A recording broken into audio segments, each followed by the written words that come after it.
Claire Louise Jones, expat listening in Florida. Before Mark calls Superbad puerile US teen humour, I would report seeing the movie on the opening weekend in the States. I have never heard a cinema laugh so much, ever. Mm-hmm. I need to see it again because I missed so much of the movie because I was laughing so loud, and I'm 36. Take it away. I think that's kind of the key thing there.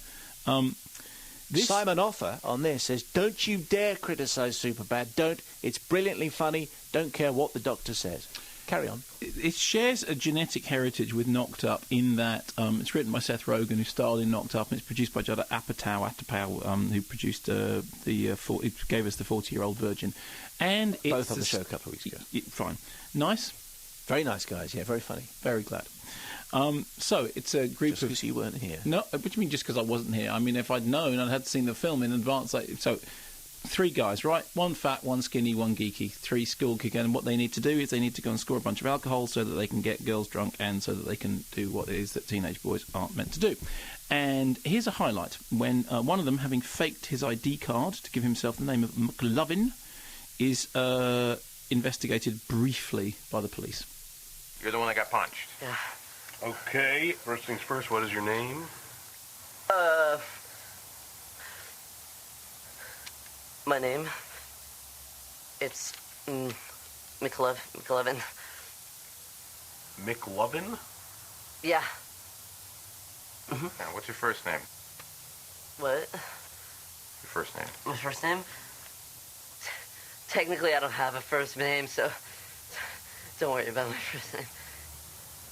But we're the police. So it's just McLovin? Yeah.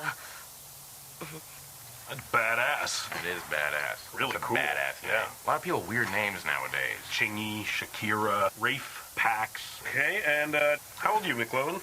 Old enough. Old enough for what? To party. Can I see your ID?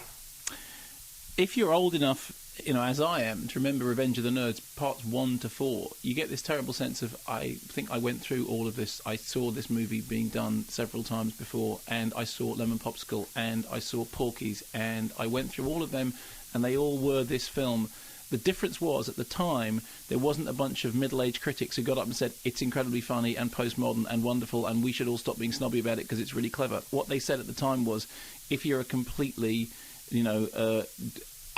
unthinking, nitwit, adolescent, teenage boy who thinks that this is going to be hilariously funny, well, go, it's your lookout, but just don't come crying to us when you kind of realise later on you've been shortchanged.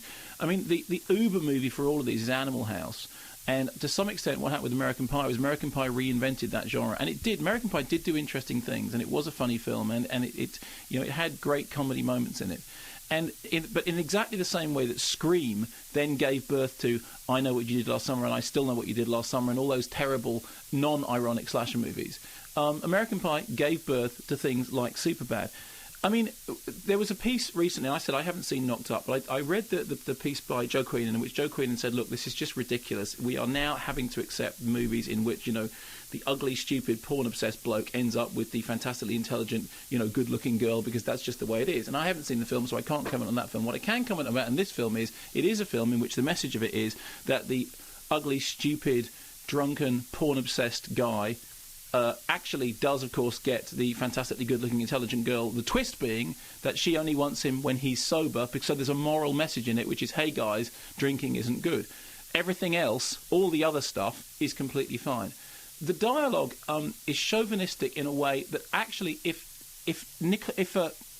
Andrea Dworkin, and he said Nicole Kidman, if Andrea Dworkin had written this script, I mean, God bless her, Andrea Dworkin is gone now, but had she written this script, people would say that you're just over-egging it, Andrea. Men aren't that bad. Men really don't talk like that. Even the scummiest, scuzziest, nastiest, foulest, most misogynist, pig-headed slug of a teenager does not talk like that. It just doesn't exist. Maybe it only exists in America.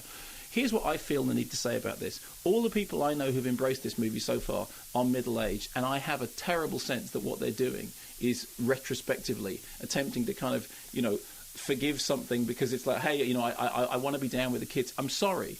This wasn't good enough the first time round. It wasn't good enough the second time round. But the third time round with the kind of non-post-ironic slant on it, it's really not good enough. There is stuff in the dialogue of this that genuinely made me think, actually, you need help because it's so vile. It's so... I mean, I think if I was a teenage girl going to see this movie, I would think that really it's just time to give up. It is actually time to become a separatist and go and live off in a jungle away from... Because if this is what now passes for acceptable... I know it's Revenge of the Nerds. I don't want to take it too seriously because it doesn't deserve to be taken too seriously. But you know what makes me cross? Not the film with its crass vulgarity and its incredible chauvinism and its attitude towards women, which I'm sorry, call me old-fashioned. I think it's just disgraceful and disgusting. Sorry about that. There we go. Okay? And you'll all think the same thing when you all wake up in the morning. Believe me, it's like one of those things, it seems like a good idea at the time. It won't seem like a good idea in the future. But here's the problem. I really, really do think if you were a teenage girl going to the movies nowadays, you'd have a terribly grim view of the world. And I'm sorry, I don't care what the movies say.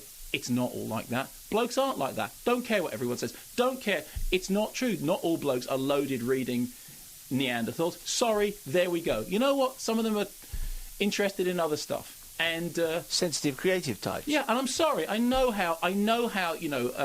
Terribly. What do they call that music? Emo. That sounds. But hey, I'll be down with the emo crowd if that's what it takes to stop this. We have to stop. It's so vile. I mean, the dialogue... I know it's meant to be vile, but it's so vile. And the pasting on of the morality thing afterwards is just... it's like, no, give me a break. Have you ever confused Dworkin and Kidman before? No, I haven't. It's a very, very bizarre Freudian slip. But you know what? One thing I did think at the end of all this, when I referred to this before, and I did the Linda Lovelace documentary, and I had the good fortune to meet Gloria Steinem. After seeing this, I suddenly thought, you know what? She's right. It really is bad.